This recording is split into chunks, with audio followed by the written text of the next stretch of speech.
This is exactly right. The Hulu original series Furious is now streaming on Hulu and Hulu on Disney+. Starring Emmy Rossum as Alice Black, Furious follows a rookie FBI agent on the hunt for Catherine, played by Lola Pettigrew, a mysterious and calculating female serial killer. While Alice upholds justice, Catherine kills for it, terrorizing the rich and powerful men of New York in her pursuit of vengeance. With secrets that change everything, Alice discovers there's a thin line between hunter and prey. Watch the Hulu original series Furious. Now streaming on Hulu and Hulu on Disney Plus for bundle subscribers. Terms apply. Goodbye. I'm Nancy Glass, host of the Burden of Guilt Season 3 podcast. This is a story about a horrendous situation that destroyed 2 families. It's a scorched earth war that shows just how far someone will go to get what they want. Cindy said I had to choose between the truth and my family, and I had to choose the truth. Listen to Season 3 of Burden of Guilt on the iHeartRadio app, Apple Podcasts, or wherever you get your podcasts. There was no anything inside those eyes. They turned black. It scared the hell out of me. People, wake up! I'm the one that saw the murder take place by Krivak and DePippo. Anthony DePippo showed no signs of remorse, appearing unfazed after being sentenced to the maximum. I said, I'm not guilty. I'll take it to the grave. Listen to The Devil's Quarry in the Bone Valley feed on the iHeartRadio app, Apple Podcasts, or wherever you get your podcasts.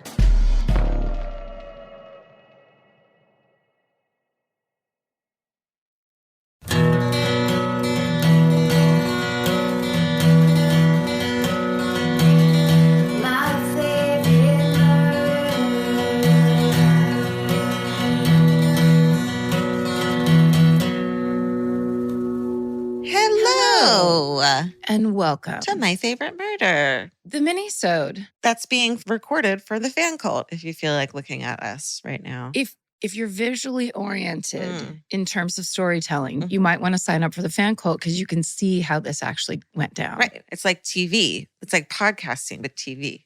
It's like the worst produced TV you've ever seen in your life. Should I go first this time? Sure. Okay. This is called Finally, a Story from Wales. True. Hi, Mustache Man and or email reader. Please give this to K&G for me to finally represent the people of Wales. Longtime listener, but very lazy email writer, even though I have many you should probably hear, including a family curse. How my grandma was the Beatles' backup dancer. Yes. How I grew up next to an abandoned World War II army camp that is now an overgrown forest. Oh, and also Ryan Reynolds just bought our hometown football, and then it says soccer, club for some reason, question mark. Anyway, here's the hometown village, question mark again, I don't know why, story of the Graysford mining disaster. Ugh. Yeah. Mm-hmm. My home village of Graysford, it's Grassford. I'm going to say Grassford, is between 2 large towns. And then it says Wrexham, and then in parentheses it says, say Wrexham, which I appreciate. Wrexham. Yes. Mm-hmm. Wales and Chester, England, and has very little to it but 2 pubs, a corner shop, and gorgeous countryside walks. What we do have, though, is a grim history. From 1908 to 1934, our small village was a hugely successful mining hub. Do you know the story? I think so. You're nodding. It could be something else, but it may have just go ahead. It's bad. That supplied most of Wales with its coal. The mine employed 1,850 men working in the underground tunnels and 350 working on the surface to process what was brought up. This was very prosperous for the local Welsh town of Wrexham and a huge source of work until 1934, when an underground explosion and resulting fire of the coal igniting claimed the lives of 266 of the underground workers. Oh. The cause of the explosion was investigated, but never released to the public, as the records were sealed to protect the local mining industry businesses. Coal and slate mining were the 2 largest industries in Wales at the time, and any further information being released was deemed that it would harm the industry too much. Oof. Due to the records being blocked and sealed, no efforts were ever made to recover the bodies. Only 11 bodies of the 266 deaths were ever recovered from the site. And this is only because they're the men that tried to dig themselves closer to the surface to escape the flames. God. I know. Getting dark on this one. Sorry. In the investigation to determine the cause, they found multiple safety breaches, terrible management practices, and dangerously long shifts. And the company that owned the mine was only ever fined £6 in total for the disaster and continued to run other Welsh mines long after. Then it says, hey, Georgia, £6 is the equivalent of £634 now, which is still a huge spit in the face of the uncompensated families. I hope this makes it through. And if it does, maybe I'll even write in about how Wrexham Lager was the beer of choice on a very famous ship that sank because it hit a bit of ice and then Leo got really cold in some water. Toodles, and be thankful I wasn't cruel trying to get you to say more Welsh words. Love, Ben. Yeah, Welsh words are the hardest. Yeah. It's rather ancient. I actually was thinking of a different mining accident that happened around the same time. Yeah. Which was the one that was featured in the series The Crown. That was so awful that it was just like, oh my God. But this one is equally awful. It's, horrifying.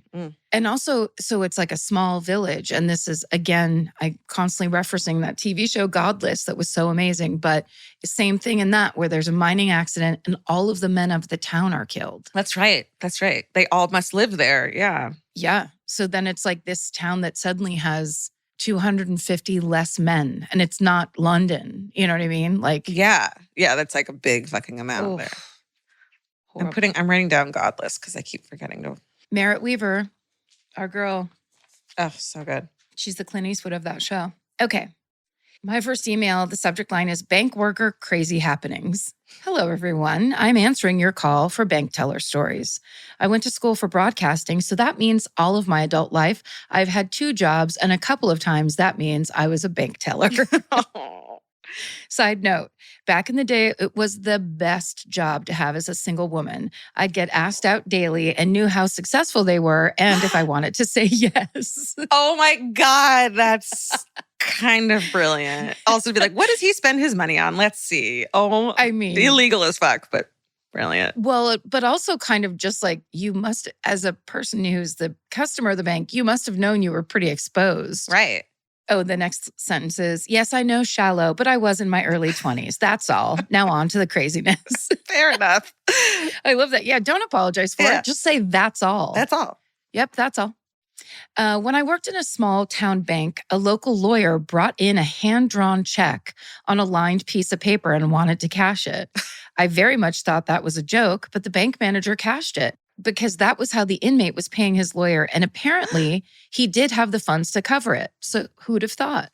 What? So apparently it's like, if you basically say, this is my bank account, I know the number, and I want this much money to go to this person, you can draw your own check. Oh my God, like this is a representation of a check. And it's, oh my God, that doesn't seem okay. But that is fascinating. But the bank manager's looking at it like, well, he signed it. Yeah. All the information's there. It's right. Where, yeah, for sure. Kind of genius. Don't wait 6 weeks to get those Simpson checks like I did.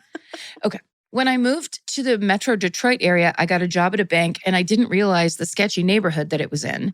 Once a lady came in to cash a check, not knowing that her picture was posted at every teller window for stealing checks from her former boss. The teller she went to freaked out and came to me behind the wall by the drive-thru. I let her call the cops while I went out to stall the nervous woman. I told her that the money machine wasn't working right and that her teller would be right back. What's a money machine? What is that? It literally says that with a bunch of exclamation points and question marks. Playing it cool. Anyway, I then chatted with her for about 5 minutes before she saw the cops coming in the door, and she bolted to the side employee door.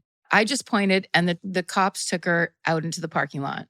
I was just thankful that she didn't hop the counter and come for me for setting her up. Yeah. Seriously, like, dude, kind of getting involved there. Yeah. I missed the Friday that the branch was robbed, but the last straw for me came when I showed up to work one Monday. Our branch was under construction, so nothing stopped me from walking through the door to go behind the teller counter, only to come up short when someone was already working my usual window. I looked around and realized that I knew no one. At first, I was really confused, wondering if I was in the right place, but how could I not be? I asked one of the people working there where Christina, my manager, was, and she said she didn't know who that was and went back to working, like having a stranger in her teller window was no big deal. Finally, someone that I recognized came out of an office and told me that all of our other coworkers were fired on Friday for stealing. What? The whole bank was fired. Oh my God. I was young and super surprised that people I knew and went to lunch with could do something like that.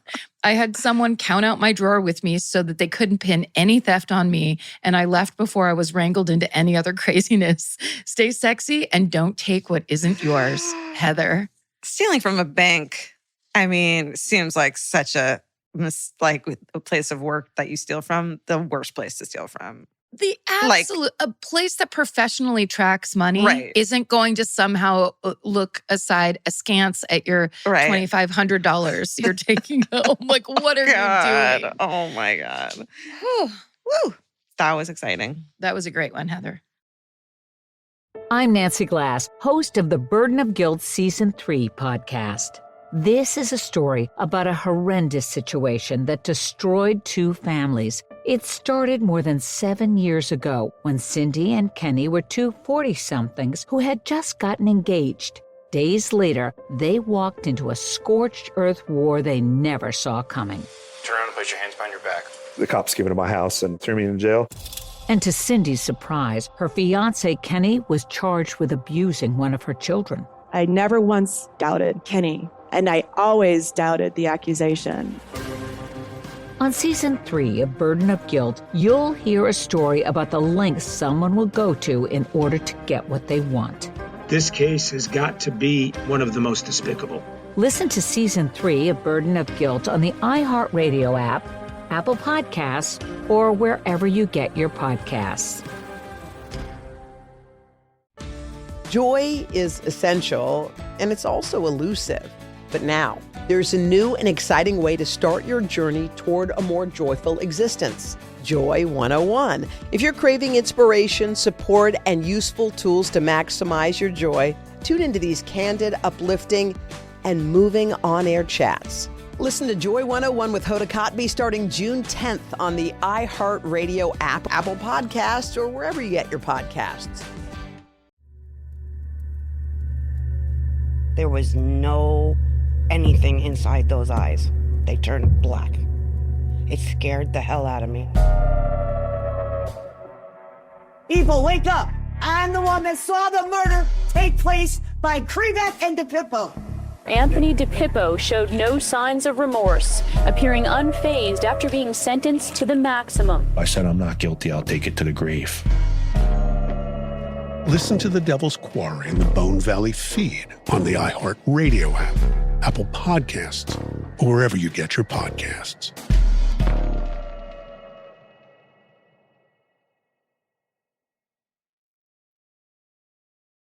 Let's see. This one's called Museum Blood Trail Story. Hi, all. In Minisode 268, you asked for museum stories, and boy, do I have one for you. This is the story of a blood-spattered trail in a historic house museum. I worked for a few years for my state's historical society as a tour guide at a few different historic sites. Lots of answering the same questions, telling people not to touch, sit on, or lick the historic furniture. It says, yes, that happened. I could go on and on about all the antics of museum guests. Bottom line, don't touch stuff. I'm keeping the name of the site private, even though I no longer work there, but it's a Gilded Age mansion with 5 floors, beautiful woodwork, and lots of gorgeous furniture, art, and stained glass. I want to go tour a fucking house. Is it the Winchester Mystery House? Ooh, the Astor house. I was wrapping up my tour one afternoon, the last tour of the day, and was ushering the guests out of the massive double front doors when I noticed my supervisor and several guides gathered at the front desk. Not so unusual. We all got along really well and often hung out at the front desk to swap stories and gossip about our guests. Yes, we talk about you behind your back if you're a weirdo. Sure. Something seemed off, so I asked my supervisor what's going on. We've been robbed, she said. Turns out someone on the tour ahead of mine had split from their group and searched parts of the house for valuables. They had first ransacked a collections closet, then the bedrooms, where they broke a photo frame to steal the picture. Then they hid in the servants' quarters where we don't take guests. It's used for storage or a teeny tiny nap. They went into the attic, also storage, then down around the second floor, then out the front door on the first floor. Here's the creepiest thing. We guides would go back into the third floor servants' quarters mid-tour while the guests were in a different room watching a short video. I had done that on my tour. I was hanging out back there for 10 minutes while the thief was rummaging around back there, leaving bloody handprints on historic rugs and opening all the doors searching for treasure. How do we know this? The blood trail. We figured out later that they must have sliced their hand on the broken frame. As a result, there were contact smears of blood and droplets all over 3 different floors of the house, and even a thumbprint on a door in the attic. It was so extensive that we found drops of blood on radiators in the bathroom, inside the stalls, on every door handle, all over the floors, the railings, you name it. It's as if this person sliced their hand open and then flailed it around on purpose, like one of those car dealership inflatable air dancers. So awful. Fully blossomed murderino that I am, I took pictures and made notes of the blood spatter for the police report. The house is old enough that it doesn't have a security camera system set up, so the thief was never caught. To this day, I look back at the pictures of the blood spatter and wonder what would have happened if I had come across this person while in the servants' quarters. Anyway, sorry for the long email, but thanks for the chance to tell my favorite museum story. Stay sexy and support museums. Sophie, she, her. Don't you think what would have happened is that they would have come around the corner and like an emo goth stoner child of divorce would be standing there rebelling and with their hand cut, not knowing what to do? Yeah, it's really amateur hour over here, for sure. It doesn't feel like a true burglary. It feels like rebellion at the mansion tour. Like grandma made me come here. That's right. I had to stay with my divorced dad this week, so he's making me come here. I'm bored out of my mind. I'm a total goth. Right. I think that you're completely right about all that. It's like you weren't really in danger. Also, blood spatter's a junk science. Now that we know that, let's keep it in mind. Okay. The subject line of this email is, I was a spy and the Chippendales were my target. Hello to all y'all. Back in the mid-90s, I was a grad student putting myself through school by being a teacher's assistant and bartending. For a while, I also had the most fabulous job ever that was passed along from grad student to grad student, being a spy for ASCAP, i.e. the American Society for Composers, Authors, and Publishers. This is the licensing service for musical artists that ensures that they get their royalties. If the business plays music, they need to have a music license. And if the places tried to get around this, well, that's where we spies would come in. Isn't that mind-blowing? Yes. What a cool job. It's like a secret shopper for music. Exactly. Okay. I think they may say this here. Okay. We would be assigned in pairs to go to an establishment and be a fake customer, dining and drinking and keeping a surreptitious list of the songs played along with the times. Wow. The targets would usually be restaurants or bars, with restaurants being the especially exciting assignments because we were reimbursed for our meals and drinks. Yes. And remember, this was back in the mid-90s, before cell phones. There was no Shazam. You had to be well-versed in pop music and able to identify songs. My mind is blown right now. This is like the people who could get this job. Yeah. And like, I also didn't know like a restaurant can't just play fucking, Wham or Billy Joel or whatever and then like have to pay for it. Yeah, I guess they have to license it somehow. Sure. They have to pay, whether they pay a service to send them like tapes or something. Okay, got it. I mean, maybe if it's a franchise doing it. Sure. Oh, that makes sense. Yeah. Huh. I don't know. We've got this. Write. We should write and ask. Honestly, though, they had me at free food and drink. Yeah. One night, my partner and I were assigned to go to the club in Lake Hopatcong in the middle of New Jersey. Our target was a Chippendales show. Oh, my God. We had the most fantastic time, ironically, and as well as really and truly enjoying our time amidst a screaming throng of women watching slick men dancing. Slick men. There's slightly damp men dancing. Oh, no. I had a ridiculous amount of fun writing up my report afterwards, describing what song was playing when the dancer with the mole on his right cheek was dancing and expensing my dollar bills stuffed into Speedos. You Better Believe It's Raining Men was played that evening. The gig was also really far from our home base, so we made a lot of mileage money. I got to eat and drink and watch the Chippendales, all on ASCAP's dime. It was pretty much a perfect evening. I can't end without telling you how incredibly valuable your support and normalization of mental health struggles has been for me and so many others. XOXO, Harriet the Spy, and then in parentheses, not my real name. I love that story. What an amazing job. What an amazing job. Good job, Harriet. Yeah, good job, Harriet. I'm Nancy Glass, host of the Burden of Guilt Season 3 podcast. This is a story about a horrendous situation that destroyed two families. It started more than 7 years ago when Cindy and Kenny were two 40-somethings who had just gotten engaged. Days later, they walked into a scorched earth war they never saw coming. Turn around and place your hands behind your back. The cops came into my house and threw me in jail. And to Cindy's surprise, her fiancé, Kenny, was charged with abusing one of her children. I never once doubted Kenny, and I always doubted the accusation. On Season 3 of Burden of Guilt, you'll hear a story about the lengths someone will go to in order to get what they want. This case has got to be one of the most despicable. Listen to Season 3 of Burden of Guilt on the iHeartRadio app, Apple Podcasts, or wherever you get your podcasts. Hey, Portlandia fans. Carrie Brownstein and Fred Armisen here. The dream of the 90s is alive in podcast form. We're launching Podlandia AO Rewatch, our brand new podcast where we revisit every episode of Portlandia together, breaking down sketches, going deep on our iconic characters, and pulling back the curtain on how it all got made. And we'll also be joined by the people who helped bring it all to life. Guest stars, collaborators, and friends, including director Jonathan Kreisel, the mayor himself, Kyle MacLachlan, legendary musician Amy Mann, and many more. Kyle is going for it here. You fully improvised not just words, but a song, a melody. Well, I thought you were all going to write a song. I remember you thinking that. Listen to Podlandia, AO Rewatch on the iHeartRadio app, Apple Podcasts, or wherever you get your podcasts. This is Chelsea Handler from Dear Chelsea. Every week, the news gets worse, the world gets crazier, and Yamanika is here to tell whoever's responsible, you're the problem. Do you know I just found out who Sydney Sweeney was? If he got a bunch of women, then I should have a bunch of men. Do better or do less so I don't have to do so much. I'm Yamanika, and I'm out. Listen to You're the Problem with Yamanika starting on July 15th on the iHeartRadio app, Apple Podcasts, or wherever you get your podcasts. Okay, my last one is called Snakebite. Okay.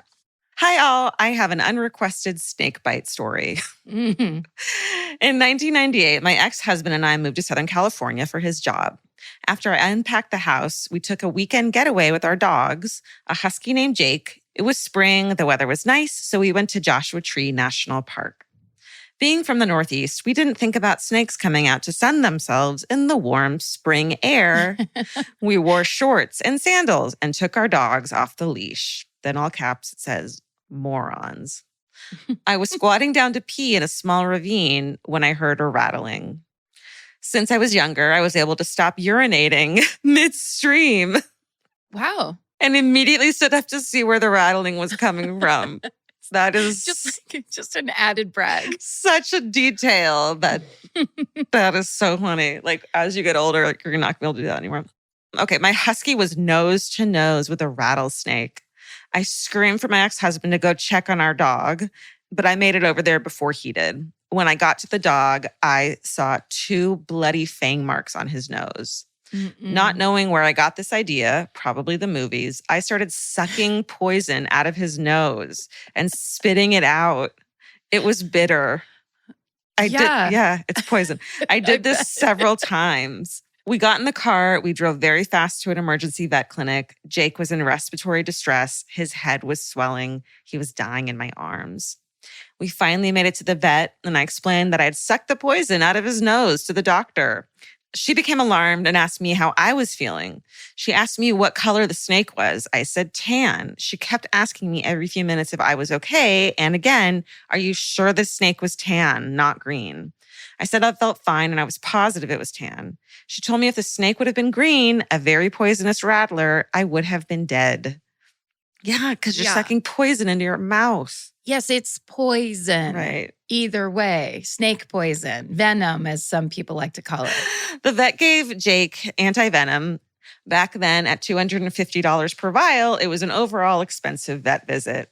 She saved his life, but the poor guy looked miserable. His head was huge for a few days after, but Jake ended up living a long life. The moral of the story is stay sexy and don't suck on snake bites, be it on your dog or another person. Kathy learned the hard way. She did. That reminds me of, have you seen the photos of dogs who had eaten or had gotten stung, like bit down on a bee, got stung in their mouths, and their little muzzles are all swollen? It's so sad. Well, that happened to George one time when I took her up to the Hollywood Sign dog dog park. Yeah. And she would go run up into the hills. And so we were driving home and all of a sudden it was like, it looked like she had a tennis ball under her lip. Yes. But she was like, she walked up to me and it was like her tail was wagging or whatever. And then I was like, oh my God. And I was positive she got bit by a rattlesnake. Right. And I like started crying and I panicked and I took her to the emergency vet. And then they were like, well, we have to do this panel and that panel and whatever. And I was like, I have no money. Yeah. I go, you can do whatever you want. I have no money and I won't pay you and I can't pay you. Right. You can sell me bills. I can't pay you.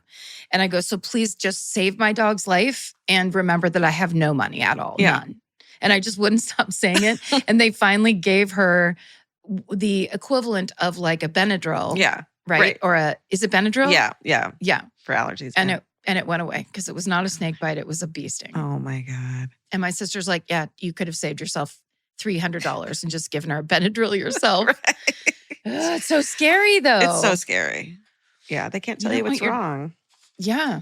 And then you're immediately like, my dog got bit by a snake. Yeah. It's over. I mean, I think as crazy it is to like try to suck venom out of a bite, it's like we all would do that for our pets. Well, but then you're saying now we're both going to die because if it was the green snake, they both would have died. I mean, you had to. And she didn't know the diff. Yeah. Just don't go. You don't have to be the one that does the thing. How about that every once in a while? It doesn't have to be you.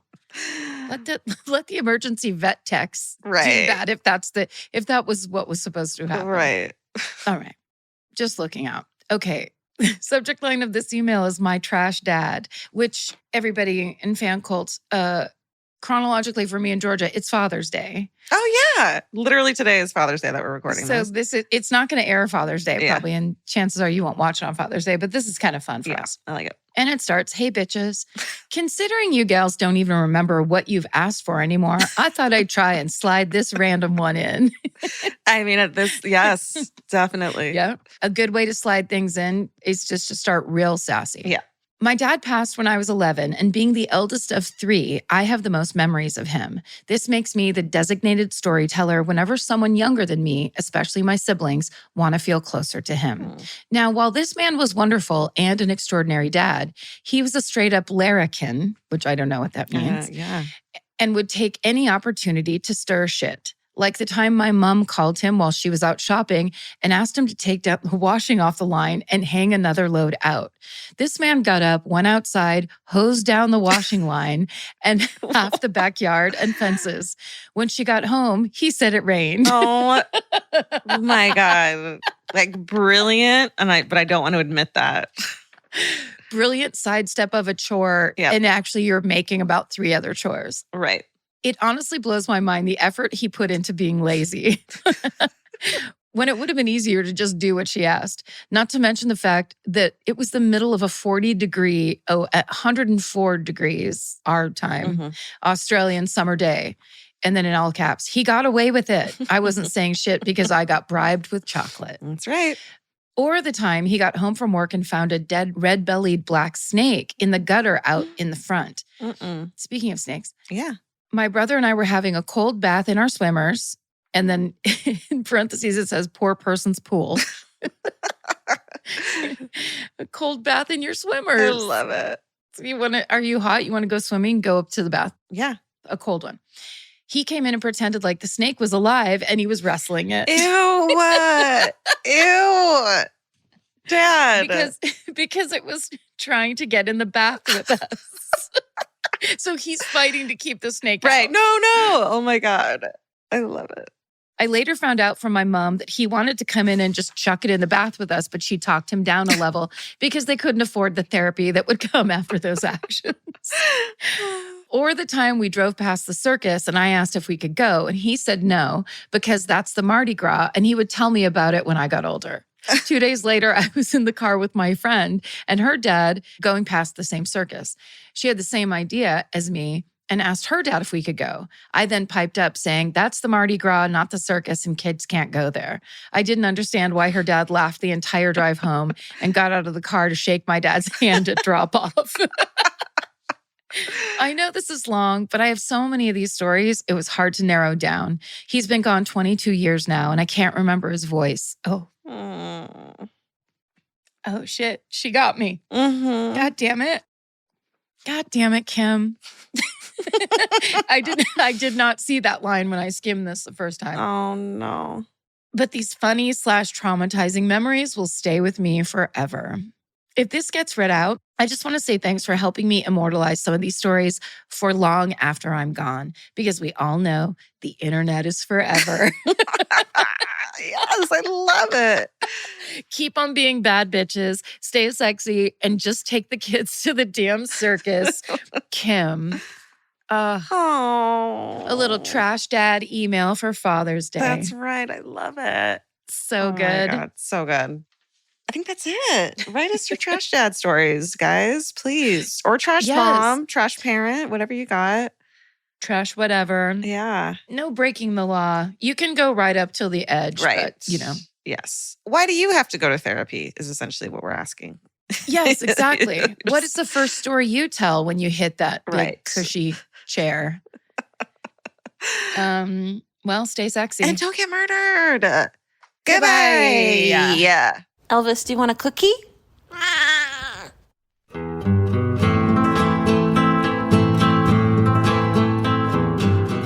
This has been an Exactly Right production. Our senior producer is Hannah Kyle Crichton. Our producer is Alejandro Keck. This episode was engineered and mixed by Stephen Ray Morris. Our researcher is Gemma Harris. Email your hometowns and fucking hoorays to myfavoritemurder@gmail.com. Follow the show on Instagram and Facebook at myfavoritemurder and Twitter at myfavemurder. Goodbye.